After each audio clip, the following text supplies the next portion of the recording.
I'm now going to welcome my panel to the stage to delve even deeper into the importance of effective climate communication. Please welcome my panel.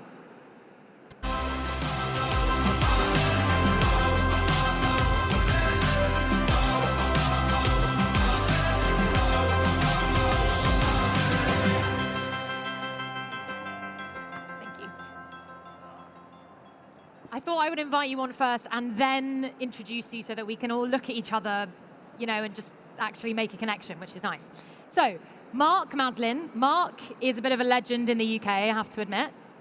He is Professor of Earth System Science at University College London and also at the Natural History Museum of Denmark. He's a leading scientist with a particular interest in understanding the solutions to climate change. And he's published over 200 papers and written 10 books. So I'm not a legend in France. I'm shocked. Come on, add a bit more. Soon. Joss Ford. Joss is the founder of sustainability communications company Enviral, which tells organizations social and environmental stories, pushing clients to be as impactful as they can be. His approach is all about creativity and climate. He's trying to solve the problem of global yawning. It's an absolute snooze fest out there, guys. Next, we have Dr. Shweta Chakraborty, who is a globally recognized risk and behavioral scientist, specifically an expert on global risks ranging from climate change to COVID-19. She's a trusted authority on proactive preparedness to mitigate against the impacts against climate change and is motivated by the need for clear, credible, and evidence-based communication. She's the CEO of We Don't Have Time in the US, and she was recently a climate advisor to Kamala Harris during her presidential campaign. I don't need to say I'm a little disappointed right now. Understandable. Lastly, we have Rose May Lucott, who is the co-founder and COO of Change Now. She started her career in marketing, but gradually became more and more concerned by environmental issues and the urgency needed to address global warming. So she launched Change Now with a goal to put environmental innovation at the forefront of the French scene. And in a few years, it has grown to become the world's largest event. So please give them another round of applause. Hi, and welcome. Thank you. Okay, so I'm starting with you, Joss. You're the creative on the panel. But look at this amazing panel of people. It's so good, and you're going to start with me. I'm sure that's what you'd all say, so we've got to start with someone. So Joss, my question is, climate change needs some new PR because the current strategy isn't working. I feel like all communications professionals, I'm sure there's a lot of you in the audience here, journalists, storytellers around the world, we should all be kind of coming together with one big meeting to decide what the next steps are. So who's doing PR well at the moment? How do we make climate action have the same kind of popularity as buying the latest iPhone? Okay, BP. BP are amazing. Really? Yeah. The carbon footprint, we've all heard the story. BP came up with the carbon footprint. They worked with a brilliant agency to create a very single-minded platform, the carbon footprint, and we all know and love that.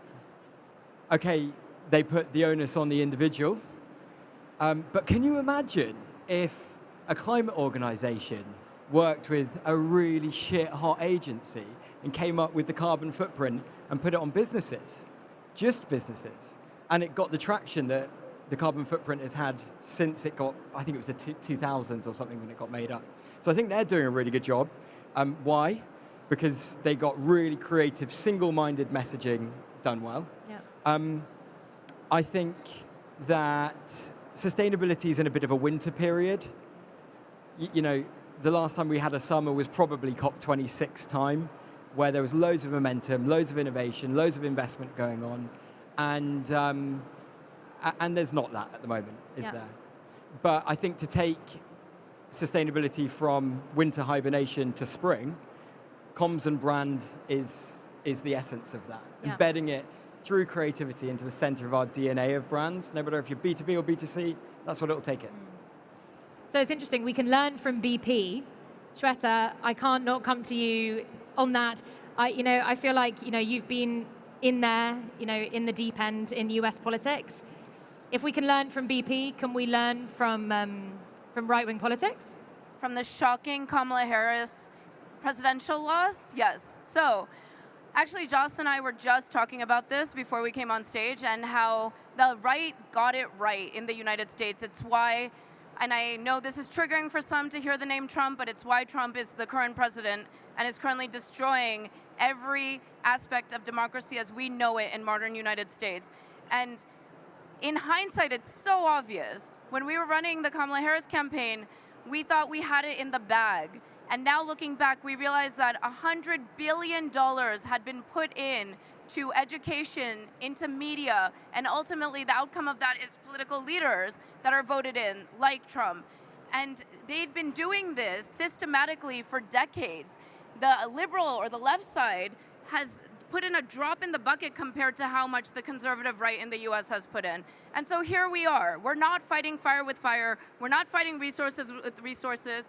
And the outcome of that is devastation. So the takeaway from this most recent US presidential campaign and what we need to know as a climate community going forward is that we've got to fight fire with fire. We need to really work together. That's also something we don't do well in this community. We are not talking with the same voice. We are not understanding our audiences and what they care about. What are the mental models? That's the most jargony thing I'll say as a scientist on this stage today. What are their mental models? What are their perceptions? What are their schemas? What are their value systems? And then understanding that, mapping that out, truly taking the time.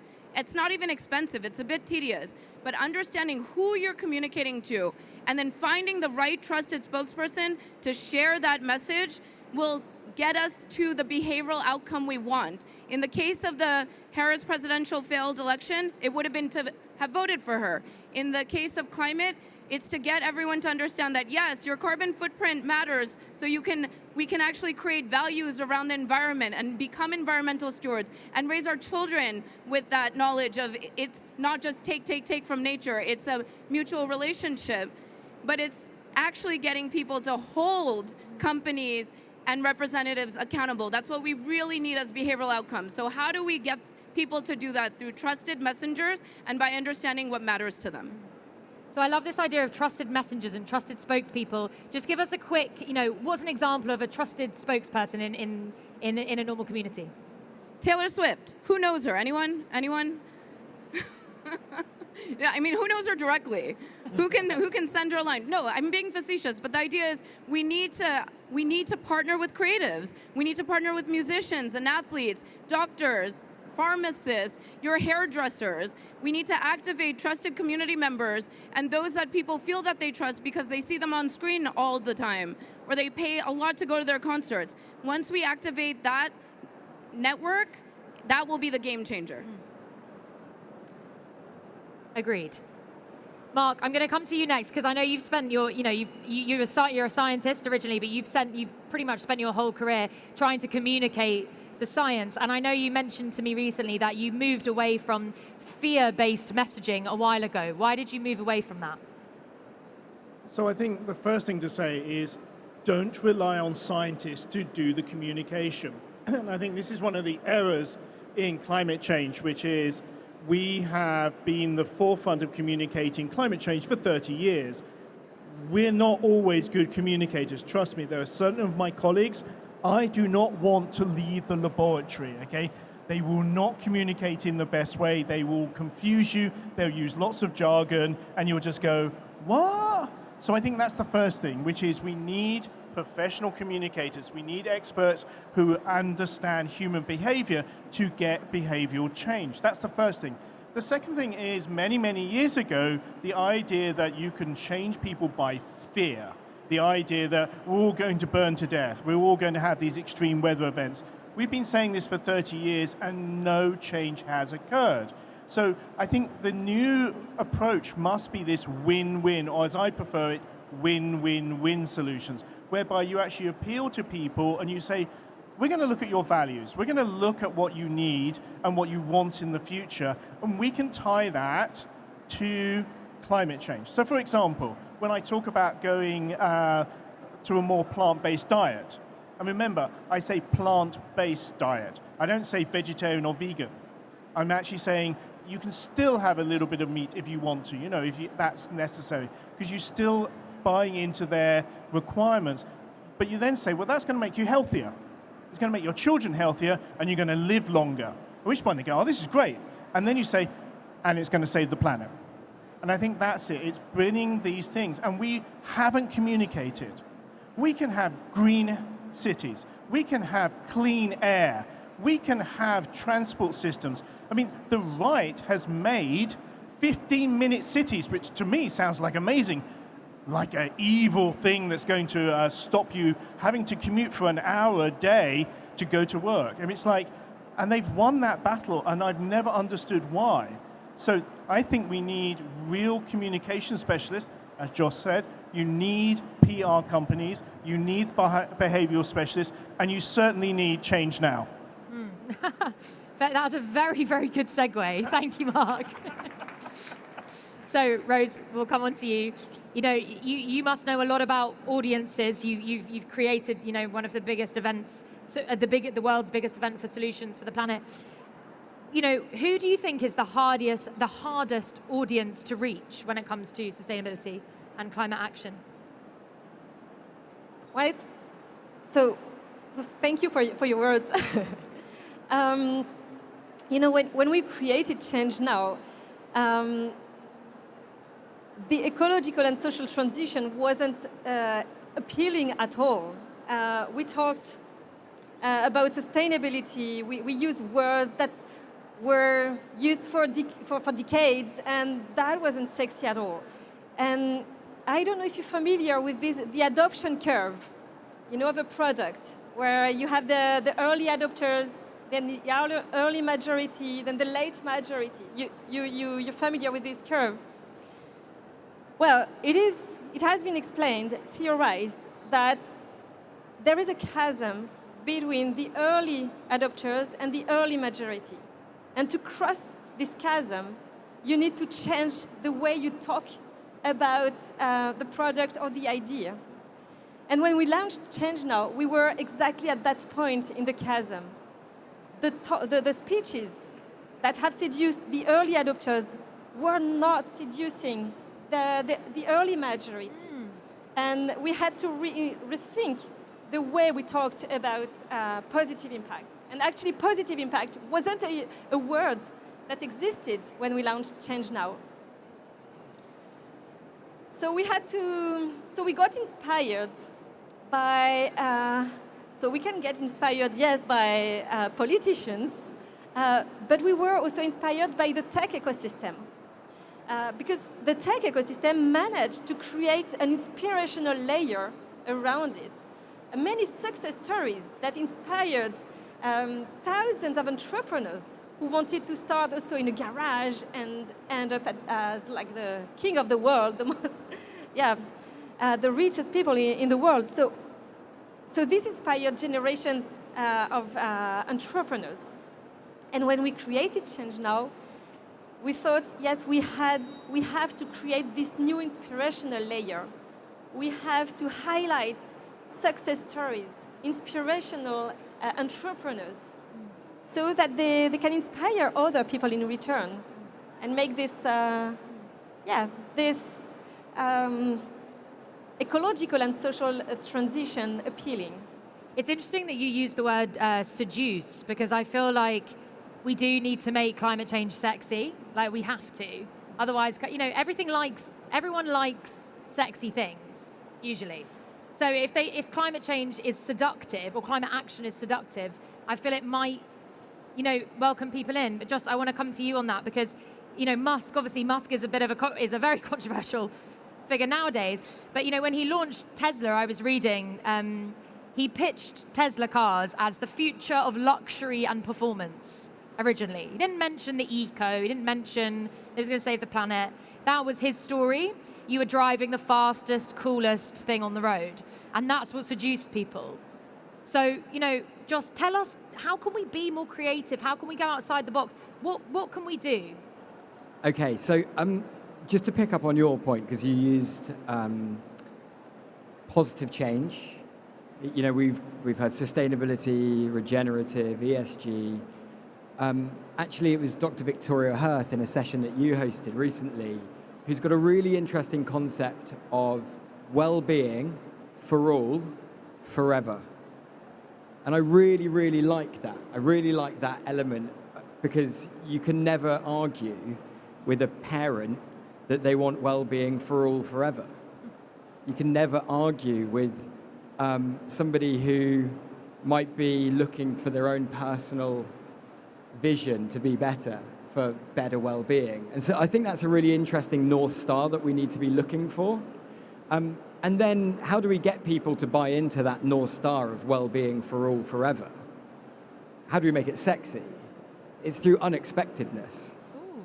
Everything that we do in the world of positive impact, sustainability, ESG is so expected. It's just full of jargon and we all nod along to it.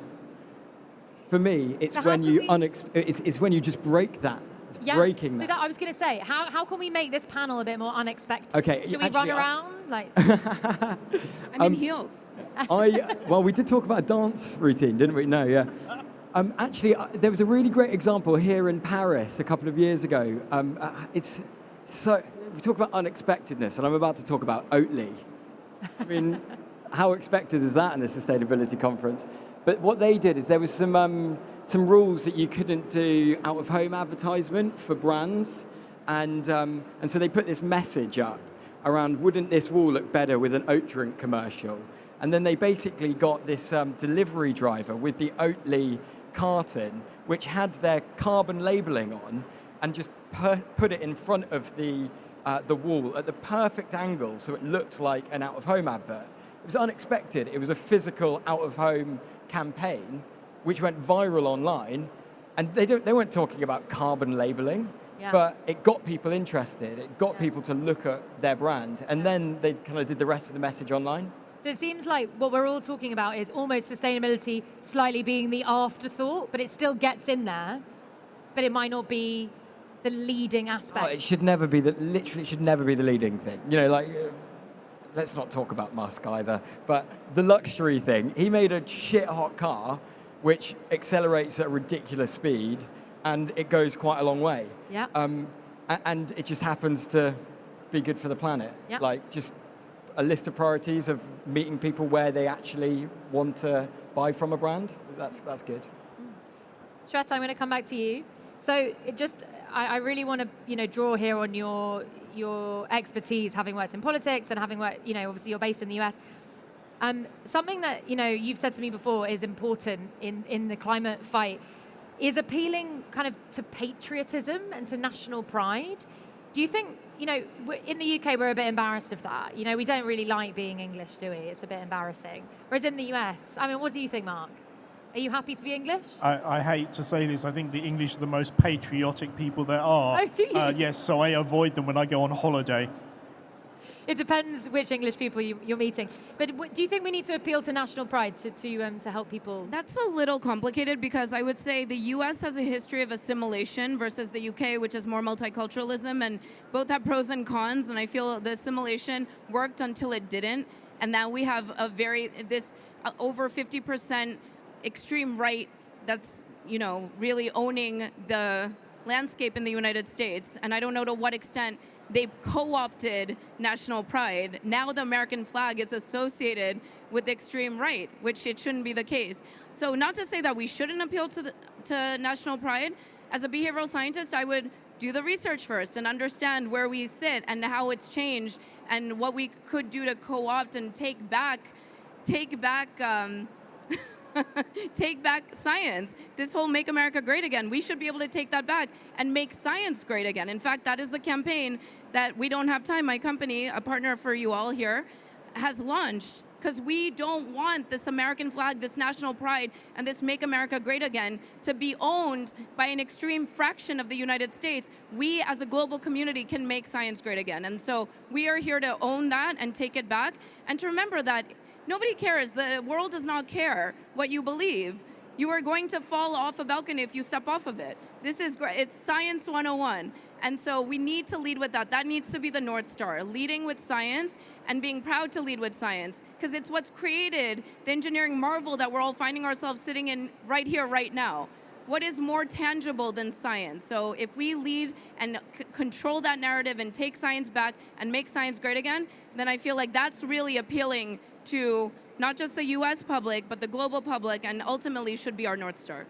I've never heard that before, make science great again. I feel like that's what I'm going to go away with from that conference. I really love that. Someone needs to put that on a t-shirt.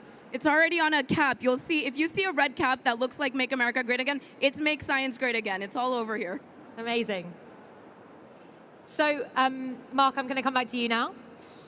What's the most dangerous myth about climate change you encounter in your daily work? Oh, where do I start? So I would say that there are multiple levels of climate denial. So I think the easiest one to deal with is the one that says, it's not real, and therefore I'm not going to believe in it. And you can deal with that quite easily. We've been doing that since the 1980s. Then there's the one that says, you know, climate has always been changing, this is just natural. You can deal with that. Actually, I would say the most dangerous one are politicians that say, yes, I completely get climate change, I understand its threats, but we can't afford to do anything about it now. That delaying tactic has actually done more damage over the last 30 years than flat out denial on X. And I think that's where we have to really put our effort into, is taking those politicians and saying, look, you can be brave now. Yes, it's a huge infrastructure change, okay? And this is where I come in when I communicate. I come from that science background, but the first thing I talk about is money. Okay, when I walk into CEOs, I talk about money. When I talk to the fusion industry or sort of the energy industry, I talk about money. Because new energy building is $3 trillion every single year. That's a lot of money. If you can co-opt that and take that into the renewable sector, you're going to make a lot of money. So sometimes, unfortunately, I have to put that other hat on. I have my science cap on, and then I go, I'm going to have to do some sort of like persuading here. Let's talk about the money. Do we all talk about the money when we're talking to people? Is that something that we focus on, or is that just Mark? Joss? Lead with the money? Yeah, I don't know. I think, yeah, obviously, from a business perspective, and we do about kind of 60% of our work is B2B communications. Obviously, getting to the terminology of the everyday of business is a good way to go and put the business case for taking action. It does ultimately interlink at some level with money. Yeah. But the reality is that I'm more interested to know what people are talking about around a dinner table and see what they care about. You know, if we look at energy, it's the cost of energy. It's not about the fact that it comes from a wind turbine, that they're talking about it. And so for us, you know, getting the behaviors, getting the data of how people actually interact, and then meeting them where they are, that's where we always look to start and end. Yeah. Being relatable and accessible, Shweta? I would say the business bottom line works with that private sector audience. So it keeps coming back to who are you communicating to and what behavioral outcome do you want to see? Are we talking about an individual, a community, a company? Look at who you're talking to, understand what their needs are. Based on that, frame the custom tailor the message accordingly. If this is a business, it is about the business bottom line, but then talk about how sustainability feeds into long-term, short-term and long-term business bottom lines, right? So it really comes down to the audience. Can I clarify one thing which I get asked all the time? Please. How many, just a curiosity from the audience, how many of you are concerned about this doom and gloom message, or those that you talk to are constantly, don't want to hear the doom and gloom around climate change? Just to see a raise of hands. I just want to clarify this because I've had the privilege of being around several climate scientists, Mark included, that have consensus on how to approach this. So we have to be honest about climate and what's happening, but it needs to be followed up very quickly with action steps, tangible, actionable steps that individuals and communities and companies and public sector, private sector, all of the above can take. And that needs to be underpinned by hope. So it's a combination of fear, sure, doom and gloom or whatever. It's scary. That's why it's doom and gloom, because the reality is that it's scary. So that combination of telling the truth, honestly, what's going on, what's happening with the reality of climate change, followed by hopeful, actionable next steps, that's that magic combination to see behavioral outcome. And we have consensus on that from the scientific community. I just want to share that because I couldn't agree with that more. Yes. Could not agree with that more. And I have to say, one of the key things that I spend a lot of my time doing is trying to push back to groups that want to make climate change even worse. You know, the North Atlantic's going to collapse tomorrow. No, it's not. Oh, suddenly we're going to have mega hurricanes. No, we're not. We're just going to have bigger, stronger hurricanes. You know, again, climate change as the science presents it is scary enough. The changes that are going to happen between 1.5 and 2 degrees are really going to be challenging to modern society. We do not need this apocalyptic stuff that comes out of particularly NGOs, and that's almost as damaging sometimes as the denial, I don't see those fires, they were man-made, they were caused by arsonists. And so therefore I spend a lot of my time balancing on this sort of like narrow gap, saying, okay, this is the science, and yes, my colleagues have just published an extreme paper, but hey, they want to get their face on Time magazine, and no, it's not right, moving back to the center. So it's bad enough as it is, but you're absolutely right. We, as a community, keep going, yes, but you can do things about it. We can move. We have all the actual sort of technology we need to change now. And the thing that frustrates me, and sorry, I'm going to have a rant here, okay? We're using 19th century technology. We're burning stuff and basically pumping soot and dust and CO2 into the atmosphere. Whereas we have 21st century technology, electricity. And if you take the whole of Europe and you changed it to electric overnight, forget aviation and concrete, okay, let's keep that to one side. Everything else, we would straight away save 40% of our energy because electricity is so much more efficient. Because guess what? It's new technology. So it's very much the sensationalizing that we need to stay away from, because it is scary enough, to be honest. And just, I'd love to go back to Rose here just about the concrete actions, because we were all saying, I'd love to go around everyone actually and just talk about a concrete action, because, we've tried to solve climate communication in one panel. We've tried our best. But I wanted to come to you quickly just to talk about at Change Now. You told me a good story when we were speaking earlier about a partnership or something that came physically out of the summit. Yeah, so about action. When you enter the summit, I'm sure you noticed this sentence, which is kind of a motto for us. It's, with action comes hope. And yes, action is key to bring hope back and to help people move. And I have a very concrete example of something that happened at Change Now a couple of years ago. We created a connection that had strong ripple effects. We created a connection at Change Now between the French government and the Slovenian solution, which is addressing the problem of microplastics. When you do a washing cycle, you release microplastic into the water because we have a lot of clothes made of synthetic fibers. And then when the water goes into the sewage system, you can't get rid of the microplastics. And this is a huge problem because the pollution in the ocean, most of the plastic pollution is due to those microplastics. So we identified the problem, but we couldn't act. The French government wanted to act, but the industrials said, no, we just can't stop this. We can't capture those microplastics. At Change Now, we made the connection between the government and a Slovenian solution, which is exactly doing this. Filters for microplastics in washing machines. And from this connection came a meeting. After this connection, they organized a meeting at the ministry, and now it is written in the French law that starting from this year, 2025, all new washing machines sold in France must be equipped with microplastic filters. So this is a concrete example of what can happen after the summit, so out of all the connections you will make. But it's also a proof that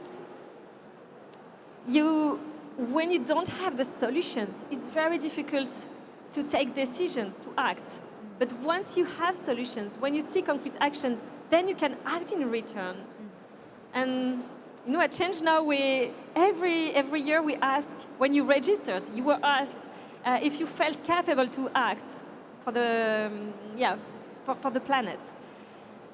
Around 50 to 60% of you said yes, which is already really good, because you are a lot of change makers here. But last year, we had the same result. And we asked the question after the summit. And after the summit, you were more than 80% to say that, yes, you can act. So when you see concrete actions, yes, then it gives you the power to act.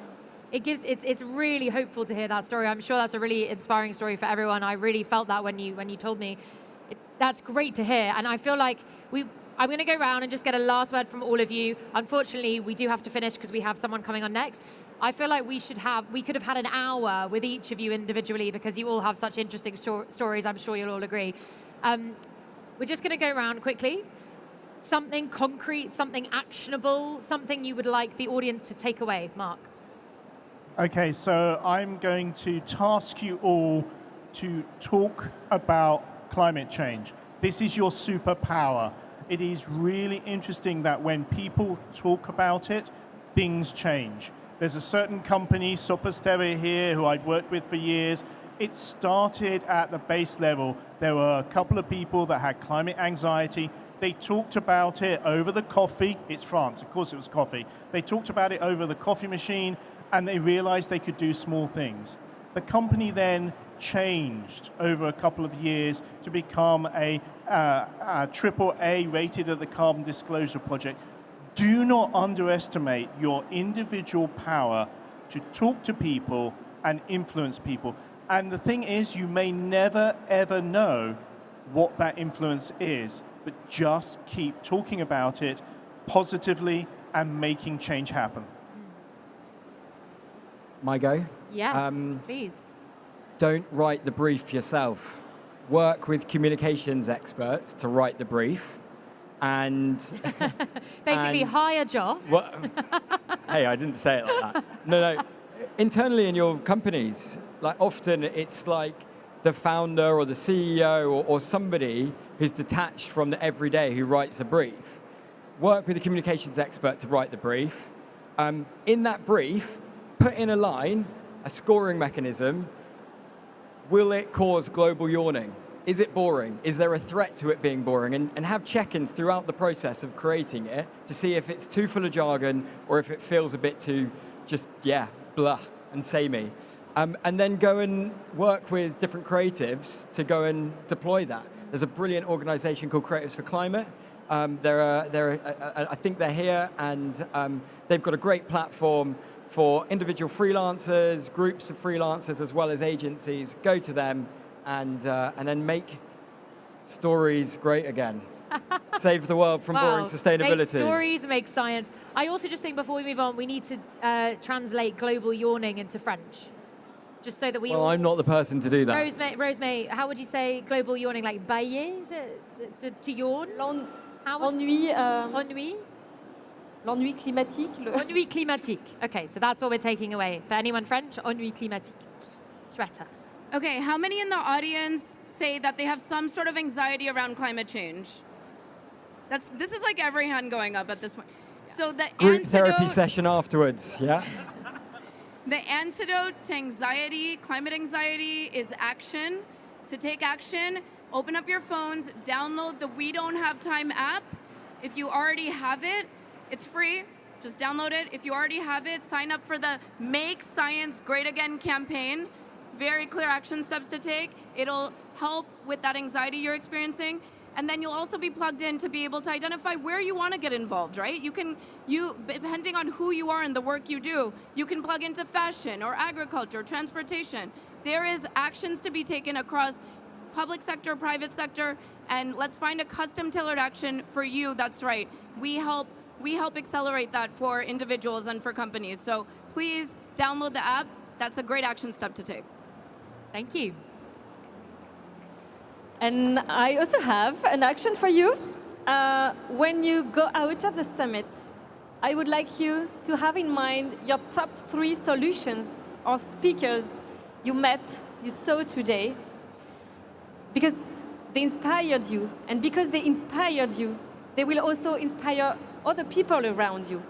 And because you were inspired, you will be able to talk about it in an appealing way.